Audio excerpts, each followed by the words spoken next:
Good morning, good afternoon, wherever you are. Welcome back. Quick little thing. We're actually moving off to, well, you probably read the title. We're doing RB30 things, but the Corona is pretty much done and running. The drift car is broken again. So good. So I'll show you guys that once I get the tail shaft back. But basically, the new tail shaft is broken, so I will let you know about that. And now we're going to go ahead and we'll put in the big turbs and big high mount and link ECU all on Ian's RB30 R31. So we're going to do that for you guys.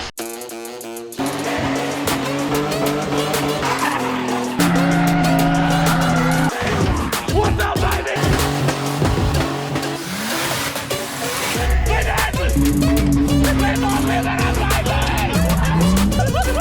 Oh, what the hell? There goes the tire. There it is. Here is the 316 Drift R31. So you're probably like, what the heck?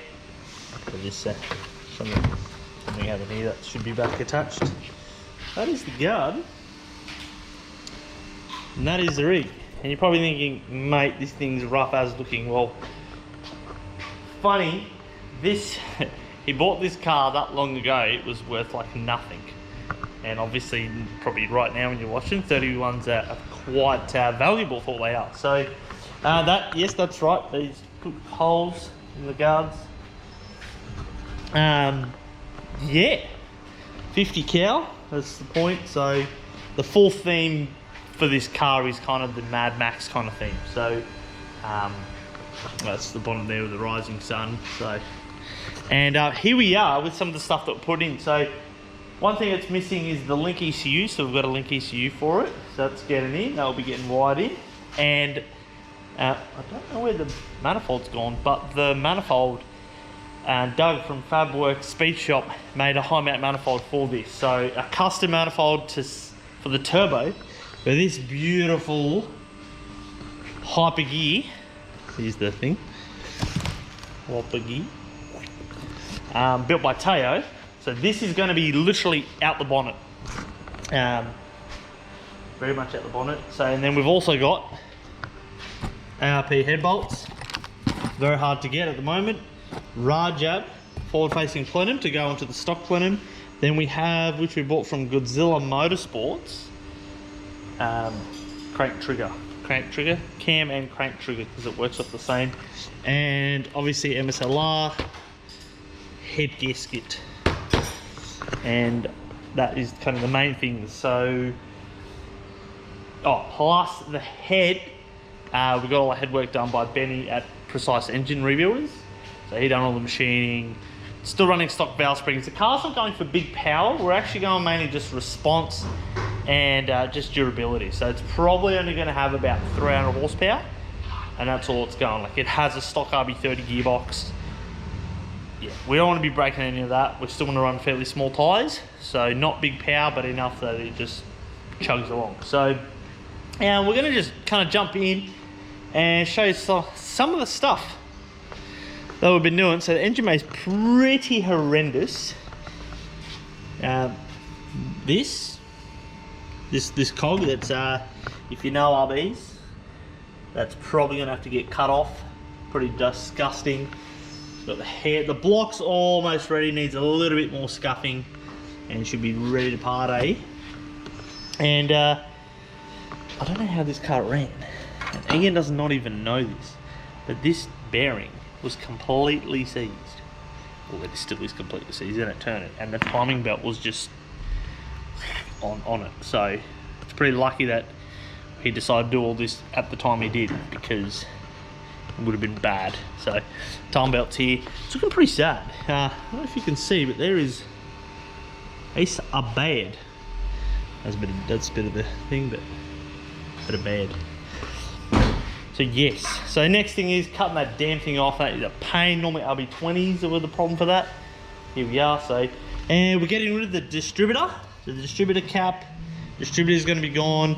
It's pretty much going to be all new wiring here. So I'll kind of do whatever the thing I do, and I'll do that, and then we'll be on to the next thing. Jibber jab. Yep. good time to mention, if you're wondering what the heck 316 drift is, well, good friend of mine, Ian, can't remember now fully, he's in his 50s, maybe early 60s, but I'm pretty sure he's in his 50s. And he's a pastor at one of the churches on the Gold Coast.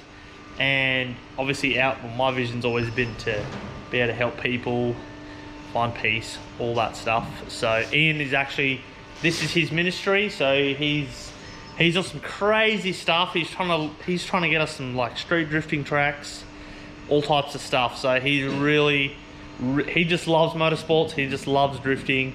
So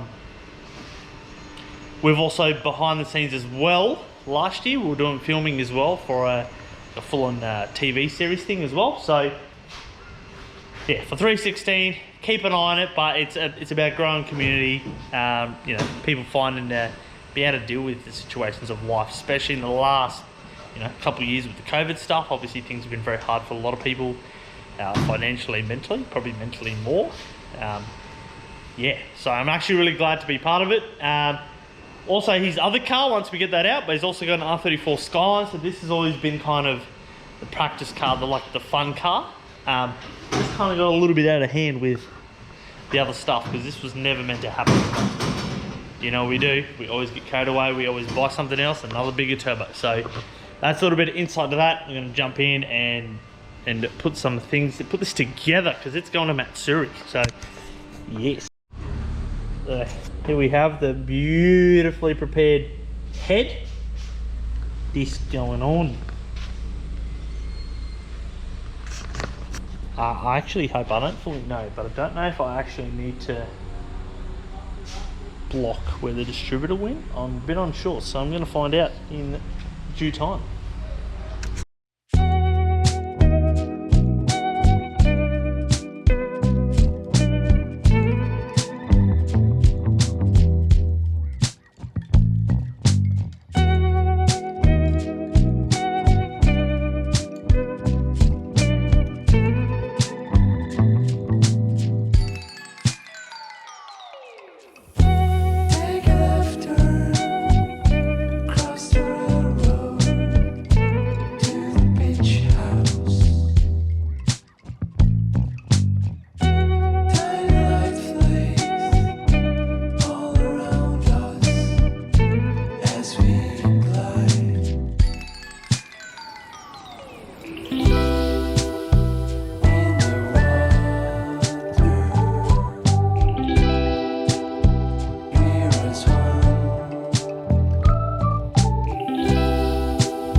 Alrighty, it's pretty much dark outside now. That's how much time that took, just in terms of little bits and pieces that I had to go get. But the manifold is on, so we're gonna. It is a very high manifold. Gonna make sure the bonnet clears. Bit worried. Alrighty, so it's definitely clear. Bonnet is there, bonnet is down, so that is good. Beautiful. So one of the things Ian was a bit worried about, because I did the wastegate setup with the head on the bench, and because it was going to get ceramic coated, so I had to do it on the bench with the turbo mounted, and I was like, oh, here it will sit. So luckily this little whatever you call it in the bonnet, it has clearance, so we're good. I'm going to grab the turbs and I'm going to sit that. Alright, pretty much your YouTube dream of turbo. Just a quick one, people are probably interested. We've gone with a 0.63 rear, and whatever went front, 0.60 as well. So super responsive. When I requested this, Taya pretty much didn't want to sell me the turbo, but I was like, you make me what I tell you. And he did, because I was paying. So yes, the magical moment. Why am I running two studs? Well, that's how I'm doing it. Beautiful.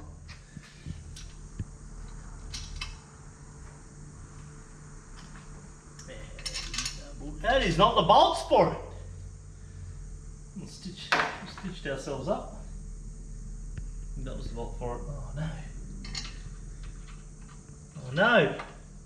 Because you know what that means. We're going back to the other shit to get the bolts. So, it's bloody finally on.